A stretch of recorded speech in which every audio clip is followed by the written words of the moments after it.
Esses dias eu estava falando com um amigo meu que tá num processo de conversão, e ele tem uma história muito parecida com a minha com Jesus, assim, porque ele nasceu em berço cristão, só que teve um pouco mais pra frente, sabe, quando ele já estava com certa idade que ele começou a entender, começou a eu brinco que a gente teve os olhos abertos, brinco não, né, falo que é como se a gente tivesse os olhos abertos, sabe. Teve um momento ali que para de ser só os Deus dos nossos pais e vira o nosso Deus. Ele veio me perguntar o porquê disso acontecer, né, cara? Porque, pô, Jesus ele se auto-intitula como vida. Eu sou o caminho, a verdade e a vida. E aí, quando a gente realmente encontra essa vida, parece que fica mais difícil viver a nossa vida. E, cara, de pronto eu me lembrei da minha conversão, velho. Eu não sei se você que tá assistindo esse vídeo é cristão, mas quando a gente se converte, quando a gente encontra Jesus, a gente tem essa. Sabe, parece que tudo que é ruim da gente começa a sair pra fora, a gente quer simplesmente largar isso, sabe? Quando você descobre que pra ser curado você tem que confessar o seu pecado, como diz em Tiago, e eu acho que em algumas das duas cartas de Pedro, cara, você fica com vontade de confessar tudo, velho. Você tem vontade de falar do episódio que você roubou um lápis cor azul do seu amigo no ensino fundamental, tá ligado? É uma coisa de louco, né, cara? E sabe, quando eu tava trocando ideia com esse brother, me veio um entendimento, talvez, assim, um insight, por assim dizer, do porquê que tantos jovens, tantas pessoas abandonam a caminhada cristã. Provérbios 20:27 vai nos dizer que a luz do Senhor penetra o espírito humano e revela todas as intenções ocultas. Eu quero tentar ser didático com você, vamos lá, vamos ver se eu vou conseguir. Imagina que na sua vida inteira, desde quando você nasceu, você estava andando num corredor completamente escuro, onde várias coisas aconteciam à sua volta.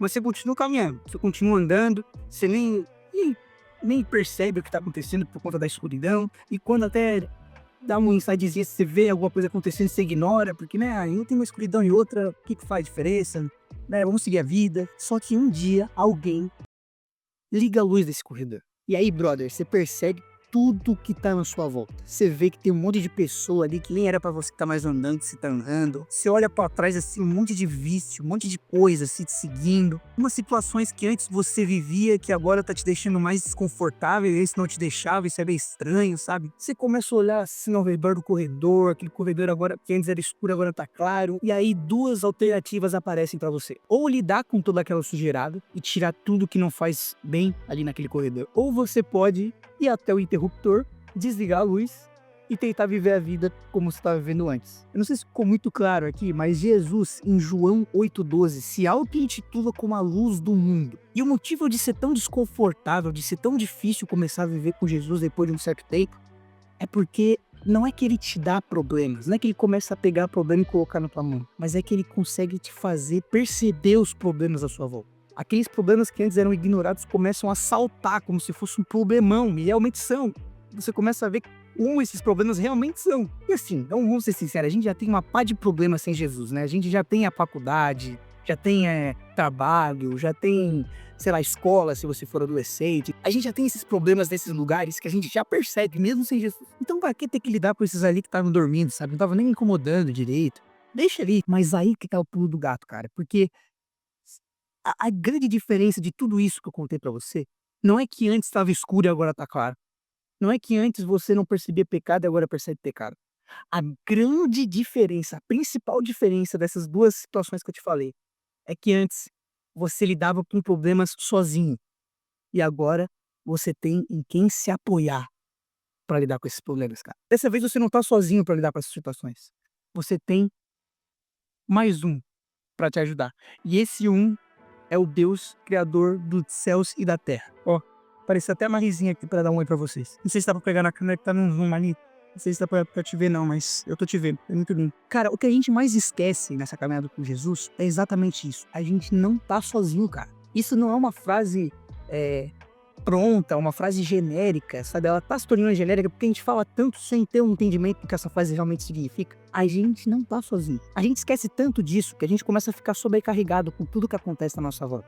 E aí a nossa expectativa fica numa pregação do pastor num culto de domingo à noite, ou numa música, numa lágrima que vai cair, numa música que o grupo de louvor canta, que é bonita e você quer chorar porque você quer desabafar e só chorando que você sente a presença de Deus. Sendo que Jesus prometeu que estaria com a gente até a consumação dos séculos, cara. Tá difícil seguir, meu irmão ou minha irmã? Cara, Jesus sabe disso. Ele sabe tanto que ele falou: eu vou, mas eu não vou deixar vocês órfãos. Eu vou deixar aqui o meu espírito. Ele deixou o espírito dele porque ele sabe que você não consegue sozinho, que você se sentiria sozinho. Talvez você não tá ouvindo, mas ele já tá te direcionando a, sei lá, procurar uma comunidade local saudável para você ter comunhão com os irmãos, ou talvez você começar a investir mais em leitura bíblica, no estudo da palavra, ou talvez você largar coisas que você insiste em segurar.